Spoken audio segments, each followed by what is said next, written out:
ভাই ব্রাদার, মানুষ আছে এক জ্বালায়, মানুষ আছে এক প্যারা, মানুষ আছে বন্যা, মানুষের এই যে একটা দুর্যোগ চলতেছে, এর মধ্যে আমাদের পটল সাহেব, আমি তার নাম বলবো না, নাম বলে সে গর্ববোধ ফিল করে। তো দেখুন ভাই, আগে ওনার কথাবার্তা দুইটা মুখ দিয়ে শুনি, তারপরে কেউ চলে যান না, কথা আছে। দেখেন দেখেন, জাস্ট 30 সেকেন্ড একটু লক্ষ্য করেন। আমি দেশি চালাইতে পারি না বাটা ঈদে, তুই বিদেশ নিয়ে আইছস।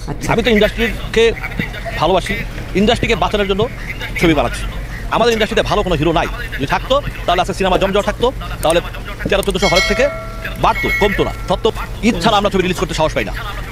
যদি ওই ধরনের হিরো থাকতো তাহলে ঈদ ছাড়া রিলিজ হইতো। একমাত্র ঈদ ছাড়া ছবি রিলিজ করে অনন্ত জলিল সাহেব, আমি যাকে দেখছি, এরা আমার সাথে সবাই আপনার একমত। অনন্ত জলিল সাহেব ছাড়া, ঈদ ছাড়া এখন ইদানিং এই 7-8 বছর ধরে কারো সাহস নাই ছবি রিলিজ করা। অতএব আমি মনে করি যে পটল সাহেব চান্দিশিলা, তো এই মালটার কারণে আজকে বাংলা সিনেমার আমি মনে করি ধ্বংসের অবস্থা প্রান্তে দাঁড়িয়ে আছে। কারণ অযোগ্য লোকের যখন আনাগোনা যোগ্য জায়গায় অথবা ভালো একটা জায়গায় অযোগ্য লোকরা বড় বড় চেয়ার দখল করে বসে থাকবে, তখন ওইখান থেকে কি আশা করেন? যেমন আমাদের এই যে চোর ডুড্ডা সন্ত্রাসীরা আসলো এতদিন, আমরা এতদিন কি পাইছি?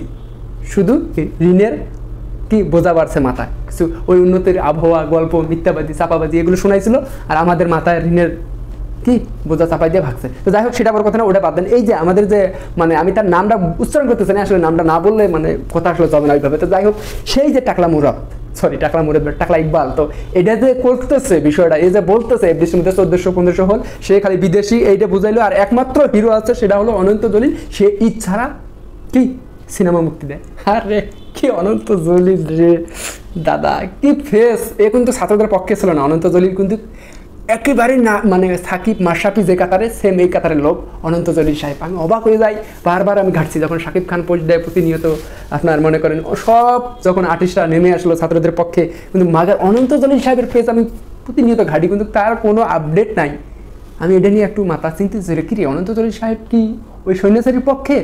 মানে তাকে আমি ওইভাবে সরকারের পক্ষেও দেখি নাই, বিপক্ষেও নাই, এবং ছাত্রদের পক্ষেও নাই, এত নীরব কেন? যাই হোক, সেই মানুষটাকে মেগাস্টার হইল আমাদের বাংলাদেশের অনন্ত জলিল সাহেব। শাকিব খান কিসের মেগাস্টার? শাকিব খান তো ইচ্ছারা আসতে পারে না, শাকিব খানের কোনো ভ্যালু আছে? একমাত্র নায়ক হলো বাংলাদেশের, সেটা হলো অনন্ত জলিল, সে ইচ্ছারা আসে, এটা দেখাই দিছে, প্রমাণ করে দিছে। আর এখন কোনো বাংলাদেশে কোনো হিরোই নেই, বাংলাদেশে কোনো হিরো নাই। তো সে নানান ধরনের নানান কথাবার্তা বলছে। ভাই, মানুষ আছে বন্যার প্যারার মধ্যে, আমিও আছি, এই মানুষের দুঃখ বেদনা সব কিছু মিলিয়ে আমার মন, মানে আমারই মানসিকটা ভাই অন্য হয়ে গেছে। আমি আসলে এগুলো নিয়ে কথাবার্তা বলতে চাই না, বলতে আসতেও চাই না, তারপরে না বললে না, কেননা আপনাদেরকে অনেক মিস করি না বললে। সেটা হলো এইখানে যে ইকবাল সাহেব, যেটা বলতেই হবে, যেটা না বললে না, এ যে বলতেছে এই টাকলা, এই যে মুরাদ, এই যে চান্দিশিলা মাল, যে পটল, যে কথাগুলো বলতেছে, এ কেমনে রে ভাই? আপনারা কোথায় থাকেন? এ কেমনে ঢুকলো এফডিসির ভিতরে? এই শিবাশুনু ভাই, আপনি কোথায় থাকেন? বুঝলাম না, আপনাদের এই লোকটা ঢুকলে কেমনে বাউন্ডারির ভিতরে? আর ঢোকার পর তো ও তো শুরু হয়ে গেলো। তো ইদানিং তো আর আগের মতো ওই রকম কি শাকিব খানকে নিয়ে সাকিবিয়ানকে, মানে সাকিবিয়ানদেরকে কুটুক্তি করা, শাকিব খানকে ছোটো করে কথা বলা, মানে ছোটো বৌদিকে ছোটো, দেখেন আপনারা ছোটো বৌদির মান সম্মান, হুইল পাউডার, রিং পাউডার, সব পাউডার দিয়ে ধুইয়া প্লাস্টিক করে দিছে। আজকে ছোটো বৌদির মান সম্মান শেষ করছে এই যে চান্দিশিলা, এই যে পটল।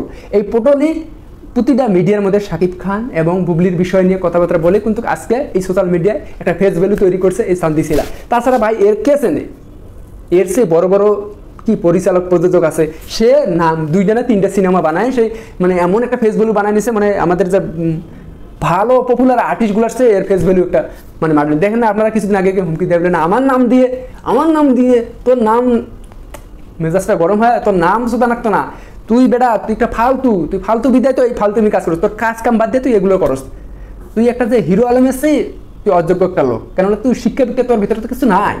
শিক্ষা বিক্ষা থাকলে না শিক্ষিতর মতো কথাবার্তা বলতি, শিক্ষিতের মতো চলাফেরা করতি, শিক্ষিতর মতো ব্যবহার করতি, তোর তো এগুলো নাই। তুই বেটা, তোর ইতিহাস জানার পর আমি জাস্ট আকাশ থেকে পড়ছি, তুই এসে শূন্য পকেটে ঢাকা শহরে আসার পর যুবলীগ, ছাত্রলীগ এগুলোর কি সাঙ্গু পাঙ্গু দিয়ে আজকে তুই এই যে কলা গাছ হয়ে গেছিস, দেহ বানাইছিস কলা গাছ, এই পাশে নারী পাচার করে থেকে শুরু করে সবগুলো তো জড়িত আছে। ভাই বিএনপি যদি ক্ষমতা আসে তোরা বাম্বু দিব, বাম্বু দ্বারা। এখন তো ডক্টর ইউনূস সাহেব এত কিছু মাথা ঘামাবে না তোদেরকে নিয়ে, তবে ধৈর্য ধর, সামনে বিএনপি আসলে না বাম্বু দিব, ওই শিবাসন নিয়ে বাম্বু দিব। হ্যাঁ, এটা মনে রাখিস, আমি এই কথাটা বলে গেলাম। যদি সত্যি বিএনপি সত্যি বলতে আসতে হবে, তার যে মানে তাদের যে মাঠের ভ্যালু, তাদের যে মানুষ চায়, এটা সবাই জেনে গেছে দেশবাসী। এরপরে নির্বাচন দিলেই বিএনপি অটোমেটিক চলে আসবে। তো অটোমেটিক বিএনপি আসার পর কিন্তু বাবা তোমাকে ছাড়বে না, তোমাকে কিন্তু বাম্বু দিবেই, দেওয়াইয়া লোক আছে। তুমি সাকিবিয়ানদেরকে যে অপমান করে কথা বলছো, সাকিবিয়ানরা অনেকেই আছে বিএনপির ভালো ভালো জায়গায়, তোমার বাম্বু দিয়ে দেশ ছাড়া করার ব্যবস্থা করবে, আর তুমি দুদক পিছনে লেলাই দেবো। তুমি মিয়া শূন্য পকেটে এসে আরাব খানের মতো ঢাকা শহরে বাড়ি গাড়ি ভালো ভালো হোটেলে। আরে ভাই যখন ছাত্ররা বৈষম্য ছাত্ররা যখন আন্দোলন করে মাঠে যখন মানুষ গুলি খেয়ে মারা যায়, এই শালা ওর ছেলের বার্থডে পালন করে, হ্যাপি বার্থডে টু ইউ পালন করো, তোমার বাম্বু দিয়ে দেশ তারাইব, তুমি ধৈর্য ধরো। ভাই এর পেজটা ঘেটে আসেন, আপনারা যদি বিশ্বাস না হয় যা দেখবেন 18 জুন কি করছে করছে কি সেটা যা দেখে আসেন। ছাত্রদের কোনো পক্ষে তো পোস্ট দেয় নাই, তার ছেলেও একটা ছাত্র, অথচ সে কেক কাইটা বার্থডে কি একটা হোটেলের মধ্যে মানে ভালো, মানে কি আর বলবো রে ভাই এদের মানে মানুষ। আমি আসলে এই লোকটাকে নিয়ে কথাবার্তা বলতেছি না, তবে না বললেও না, আপনাদেরকে জানা উচিত এই যে অবৈধ মাল, এই যে চান্দিশিলা যাতে কোনোভাবেই আমাদের সাথে মিশতে না পারে, তাদের জন্য আমি ভিডিওটা নিয়ে আসতেছি। আর এই যে আপনাদের মনে রাখতে হবে, এই যে বুবলি প্রেমিকরা, এই যে বুবলি সাপোর্টাররা, আপনারা ছোট বুদ্ধি ফ্যান ফলোয়ার, আপনাদেরকে বলতেছি আপনারা মনে রাখতে হবে কে নামাইছে আপনাদেরকে, মান সম্মান ইজ্জত কে কমাইছে আপনারাই বলেন।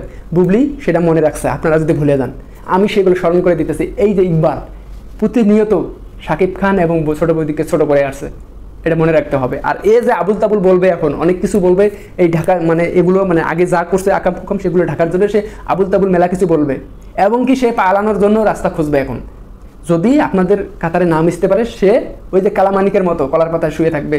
আরও দেখলেন তো জলদস্যু 2টা পাওয়া গেল সদরঘাটে, তো এইরকম ভ্যাস এও কিন্তু ধরবে, ধৈর্য ধরেন, সেও কিন্তু জলদস্যু সাজার মতো সিস্টেম আছে। তো বাংলাদেশে এত জলদস্যু আসলো কোথা থেকে? এই জলদস্যুগুলা যদি আগে একটু খালি মাথা খাড়ায় চলতো, তাহলে আজকে জলদস্যুদের এই অবস্থা হইতো না। কেননা এই যে ইকবালের মতো মাথা মোটা লোক যখন এসে ভালো ভালো বাংলা সিনেমা, ভালো ভালো আর্টিস্টদেরকে নিয়ে কুটুক্তি করে কথা বলে, আঙুল তুলে কথা বলে, তখন আমরা চুপ থাকি, দেখি, তাকে আরও উৎসাহ দেই, তখনই বোঝা যায় বাংলাদেশে কি অবস্থা। ও যে বলতেছে 1400-1500 হল ছিল, আরে বেটা তুই কি 1400-1500 হলে ছিলি? তুই আইছিলি কি 1400-1500? তুই তো আইলি বেটা শুক্রবার 8 দিন এফডিসির মধ্যে ঘোরাফেরা করস, ওইখানে তুই তো পরিচালকের বোঝস না, তুই মালিক আফসারকে নিয়ে কথাবার্তা বলস, তুই মনে কর শাকিব খানের মতো লোকরে নিয়ে কথাবার্তা বলস, তুই আবার বুবলির মতো লোকরে নিয়ে কথা বলে। বুবলি তো তুই পায়ের যোগ্য না, সে একজন ভালো পপুলার কি একজন আর্টিস্ট, সে একজন শিল্পী, তুই কেন একজন পরিচালক প্রযোজক হয় তুই অবৈধ টাকা মানে কালা টাকাকে সাদা করার জন্য এই একটা পন্থা বেছে নিয়েছিল। তবে একটা কথা বলি, সে কোনো যোগ্য রাখে না একটা শিল্পীকে নিয়ে ছোট করে কথা বলার। যে কোনো পরিচালক কেউ যোগ্য রাখে না বলে একটা শিল্পীকে নিয়ে সে মন্তব্য করবে, সে প্রতিনিয়ত মন্তব্য করে গেছে, কেননা তার একটা কি পাওয়ার ছিল, স্পেশাল পাওয়ার, সে বুক ফুলিয়ে কথা বলতে কারণ ছিল। বাবা তোমার বুকে এখন লাথি মারবে, বুকে চড়ে আজান দিবে, এখন ধৈর্য ধরো, তোমার বুকে চড়ে আজান দিবে পাবলিক। আর হ্যাঁ, ছোট বৌদি ফ্যান ফলোয়ারদের আপনাদেরকে বলতেছি, একে টার্গেটে রাখিয়েন, যাইতে দিয়েন না। আল্লাহ হাফেজ। ভালো লাগলে ভিডিওটা শেয়ার করেন। আর হ্যাঁ, ভুলে যাবেন না, যার ধর্ম ওকে তারপরে কাজ করবো।